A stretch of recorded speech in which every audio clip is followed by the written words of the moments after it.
cake? No need for it. Go ahead and toss it out. That's what my husband said on my birthday. And had the audacity to go on a trip with his mistress. I had hoped this would be our last chance. But it seems I was mistaken. I really don't think I can continue living with you anymore. Understood. In that case, I'll do as you said. Throw out the cake. And I'll throw out something else that's important to you as well. And then, prepare yourself. Because I'm going to throw out the thing that is most unnecessary to me. My name is Sarah. I'm a 28-year-old office worker. My husband Bob also works in an office, although it's a different company. We don't have any children. Bob and I met a year ago. It was at a party held by a senior colleague from work. I'm rather plain, a bit overweight, introverted, and gloomy. And my hobby is reading comic books. An indoor type of person. So I was invited to the party only to make up the numbers. Also, I knew this, so I didn't join the conversation much and was just drinking my beverage at the edge of the table. Still, out of all the participants there, Bob, who was the most handsome, outgoing, and good at conversing, for some reason, actively started talking to me. Bob enjoys traveling and collecting vintage vinyl records, and he told me stories about his travels and old music, which were really interesting. When it was time to go home, he asked for my contact details, and though I was surprised, we exchanged our contact information on Facebook, and the very next day, he messaged me, "I'd like to meet up.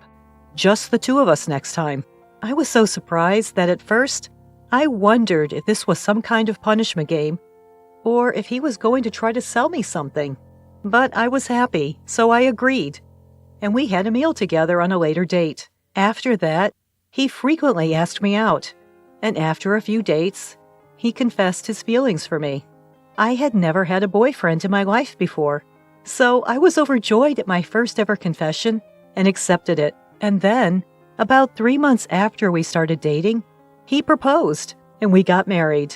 I thought it was like a dream that someone as ordinary and boring as me could marry such a wonderful person, and I believed that a happy life was about to start. But as soon as we got married, Bob's attitude completely changed. When we were dating, he was very kind, but once we got married, he started pushing all the household chores on me and would just laze around watching TV or listening to records in his room when he got back from work. I don't know if it's because the volume of the records is loud, but when I call out, "Dinner's ready," he doesn't seem to hear me, and often doesn't come right away, which irritates me. On his days off, he leaves me alone and goes out to play, saying he has plans with friends or colleagues from work. When I say, "Please help me with the household chores a little," he replies, "I'm working, you know." When I tell him I'm working too, "I'd appreciate it if you could at least help with the household chores on your days off," he says, "I'm busy even on my days off because I have to hang out with my friends, unlike you, who don't have many friends because you're so gloomy." Ain't that last remark just awful? Sure, I'm not exactly Miss Social Butterfly due to my personality. I get it, but to say such things to my face? That's just plain rude, ain't it? That was what I thought, but I didn't want to start a fight, so I kept it to myself. Gradually, Bob started nitpicking about the way I cook and clean, and before long, he started hurling insults like, "You should be grateful that a great guy like me even bothered to marry a plain and overweight woman like you." I thought a real gentleman wouldn't say such things to his wife and would also help with housework. In fact, if he's got issues with the way I clean, I wish he'd at least clean his own room. The only thing he takes care of is his record collection. Also, I love reading comic books, and I've collected quite a few over the years. But one day, I found that all the comic books I had in my room had vanished. I asked Bob, suspecting the worst, and he said, "Oh, those? They were in the way, so I threw them out." I can't believe it. Those were important to me. Some of them were even out of print, hard to get. I protested, but he just said, "Well, your comic books were starting to overflow from your room into the living room. Besides, you should outgrow this childish hobby of reading comic books." How dare he criticize my hobbies? Not to mention, throwing away my stuff without even asking me? Unforgivable. If he's going to be this awful and verbally abusive, why did he even marry me? Probably Bob just wanted a free housekeeper, I guess. And when he met me at a party and saw that I was quiet and submissive, He must have thought I was an easy target. Realizing this, I've spent many nights crying in bed. It's manageable now. But if we were to have kids, I shudder to think what the future might hold. One day, a friend told me she saw Bob walking arm in arm with a woman who wasn't me in the hotel district. Just yesterday, he said he was going out to meet a friend. I was under the impression that this friend was a man. What does it mean he was meeting a woman? Could he be cheating? With these suspicions, I hired a private investigator. As expected, it turned out that Bob was cheating on me. The other woman was a junior colleague from his office, a woman named Susan. He had been cheating on me since we got married. Whenever he said he was going out to meet friends or colleagues, it was mostly dates with Susan. How dare he dump all the housework on me and then play around? I'm going to divorce him, I thought, and even consulted a lawyer. But even so, I couldn't completely hate Bob, who allowed even a plain and boring woman like me to dream a little about marriage. So I decided to make one last bet. This coming Saturday is my birthday. If Bob would celebrate the day with me, I thought I would hold off on the divorce. At dinner, I said to Bob, "Bob, do you remember what's coming up this Saturday?" "Huh? Saturday? Is there something special going on?" I was a little shocked to realize that he had completely forgotten. At this point, my hopes were dashed again, but I continued the conversation. "It's my birthday." "Oh, yeah, now that you mention it. Well, it falls on a day off this year, so I was thinking of getting a cake and having it together." "Ah, you promise, right?" "Absolutely do not make any other plans, okay?" With a somewhat praying feeling, Sarah said this to Bob, who seemed reluctant. And then it was the Friday before her birthday. During dinner, Bob said, "I have a business trip tomorrow." "What? Tomorrow is my birthday, and we promised to eat cake together. I've already made a reservation." When I said that, he said, "Well, it's work. I can't help it. Show some understanding for your husband's work. Anyway, I'm going on a business trip tomorrow.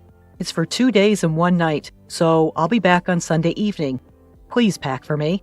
"Well, what about the cake I reserved?" When I asked, "Just throw it away if you don't need it." He casually said, "What is that?" Despite it being my special birthday and going through the trouble of reserving a cake, he so nonchalantly said to throw it away. Is it really a business trip? Feeling suspicious, I checked his smartphone while Bob was in the shower. There, I found his exchanges with his mistress. "Shall we go somewhere on a trip this Saturday for 2 days and 1 night?" "Sounds good. I want to go camping. How about it?" "Then I'll make a reservation at a lodge." "Are you sure your wife hasn't found out? Are you okay?" "I'm okay. She's oblivious. Actually, this Saturday is Sarah's birthday. She said let's celebrate together, but it's a hassle. I don't want her to start demanding gifts and stuff, so I thought I'd go on a trip with you." "Wow, that's terrible. Your wife must be so sad." I almost cried from the shock, but somehow managed to hold back and took a screenshot of their conversation on my smartphone. I didn't particularly want gifts or anything. If you had simply agreed to eat cake with me, I would have still had a glimmer of belief that you might care about me a bit. Seeing the messages between you and your mistress shattered that last bit of hope. Enough. I'm done with it. Then, on my birthday, Bob so audaciously demanding at the front door, "Well, I'm heading out. While I'm on a business trip, clean my room for me." "Okay. By the way, I'm going to pick up the cake we reserved today. You still want me to throw away your share of the cake, right?" "You're nagging. I said it's fine." "Understood. I'll clean your room, and I'll throw away anything that I think you don't need anymore. That's okay with you, right?" "Yeah, it's fine. I'm heading out now." With that, Bob left for what he claimed to be a business trip, but was in reality a trip with his mistress. Remember when I asked, "Is it okay if I throw away anything I think you don't need?" And you said, "Yeah, it's fine"? I recorded our conversation on a voice recorder, so there's no taking it back now. Well, once inside Bob's room, I vacuumed and wiped the windows. Next, I disposed of the unwanted items. Old clothes, piles of stationery, and the record collection that Bob had been amassing. It took quite a bit of money and effort to collect those records, I recall. I packed up all these items and put them in the storeroom. Then I placed the filled-out divorce papers on the living room table and left the house. Now, it's my birthday after all. I'm going to enjoy it just as I like. First, I went to pick up the reserved cake. After that, I booked a room in a luxury hotel I had always wanted to visit and ate the cake in my hotel room. Bob said, "Throw it away." But I couldn't bring myself to waste food, so I ate both portions. It was delicious, but I might gain weight again, so I really need to start dieting. I then went shopping in the nearby stores and took a stroll by the sea close by. I had spent my days off doing housework until now, so this kind of leisure day was a first in a long time. Just as I was thinking about this, I received a call from Bob on Sunday night. Honestly, I didn't want to answer, but I had no choice. "Hello? Hey, where the heck are you? I got back from my business trip and you're not home, and there's no dinner ready." How annoying. He's ruining the relaxing ambiance of my luxury hotel stay. Well, I'm staying in a hotel for a bit, for reasons. There's a lovely sea nearby. Would you like me to send you a picture? What are you talking about? I don't care about that. Why are you in a hotel? Where's my dinner? Also, I found divorce papers. What's going on? What's going on? Well, if there are divorce papers, you should know what to do, right? Are you planning to make a paper airplane with it? You can't be that stupid. Just sign your name on it and take it to the city hall. So you want a divorce? That's right. Honestly, I'm sick and tired of it. Bob just leaves me alone to play on his day off, and he never helps me with the household chores. From the very beginning, the first thing he does when he calls me is get mad because I haven't prepared dinner. I thought it was unbelievable. What's up with that? And when I looked in the room, my collection of records was gone. What happened? Oh, I threw away the records. As I say that, Bob's voice raises even higher. You threw them away? Are you kidding me? Why? You knew I cherished those. But Bob, you told me before your business trip that I could throw away anything I deemed unnecessary. You said it was okay, so I did. I even have our conversation recorded. Want to listen? And besides, you also threw away my beloved comics, didn't you? Anyway, don't just drop divorce papers on me and leave. I get it. Then let's meet and talk for once. And so a few days later, honestly, I didn't want to see Bob anymore. But I had no choice but to have a discussion at the lawyer's office. Bob, whom I hadn't seen in several days, was in shabby clothes and had unkempt hair. I was the one who used to iron his clothes. I think the conditioner was about to run out. Maybe that's why his hair was so messy. But he should be able to buy conditioner by himself, I think. Seeing Bob in such a sloppy state, I wonder why I ever liked such a person. I'm glad. I had worried about how I would feel if I no longer wanted to divorce after seeing Bob again. But it seems that was needless worry. And then the discussion began. I'll say this first. I haven't changed my mind about wanting to divorce. This is the amount I want as alimony. Seeing the amount I suggested, Bob screamed, $30 million? Sarah, that's way too much. Just because I didn't help with the housework? Just because he didn't help with the housework? What is this man talking about? That's not all. You've also constantly insulted me, calling me fat and plain. And worst of all, this. Saying that, I pulled out evidence of infidelity that I had researched at the detective agency. I also show him the screenshot of our smartphone conversation at that time. You've been cheating since we got married, even on my birthday. Lying about a business trip to go on a vacation with your mistress? Considering all this, $30 million is still not enough. So, Sarah, did you know about the affair? Looking at the photos, Bob turns pale. Yes. Did you think I didn't notice because I'm dense? Don't make fun of me. And you threw away my beloved comics, remember? But that's because you threw away my records. Oh, the records? I lied about throwing them away. Surprised Bob, I explain. Actually, I thought about throwing them away, but I felt it would be too cruel, and I didn't want to be held responsible for throwing them away, so I didn't. The records are stored in the back of the storeroom. What? Seeing Bob's relieved face, I say, "Why are you looking so relieved?" "The fact that you threw away my comics hasn't changed, so you should compensate for that. And about the cake, you said throw it away?" But I couldn't disrespect food, so I ate both portions. "So you didn't throw away anything?" When Bob sought confirmation, I told him with a chuckle, "There's no need for that. I declared to you, I discard anything I don't need. And I've done just that. Well, actually, I'm about to do it." "Huh?" Bob seemed unable to comprehend. With a deeper smile, I told him, "You. Yes, you. You're the thing I need the least. I'm going to get rid of you completely.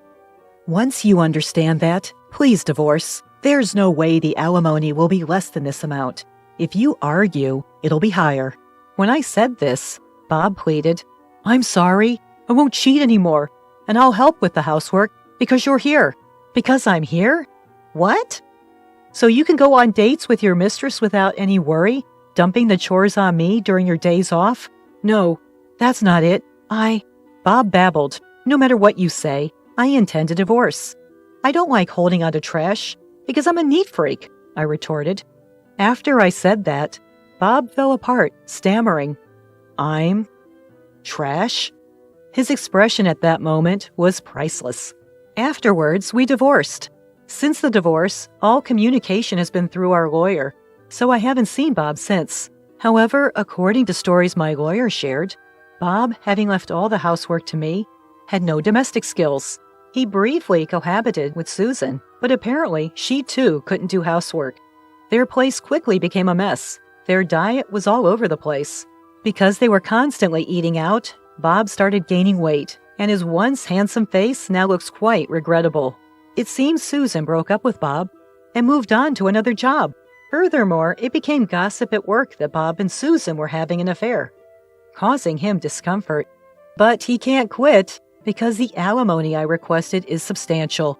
I've switched jobs and moved, and now I'm enjoying living alone. I'm not run ragged by housework like before.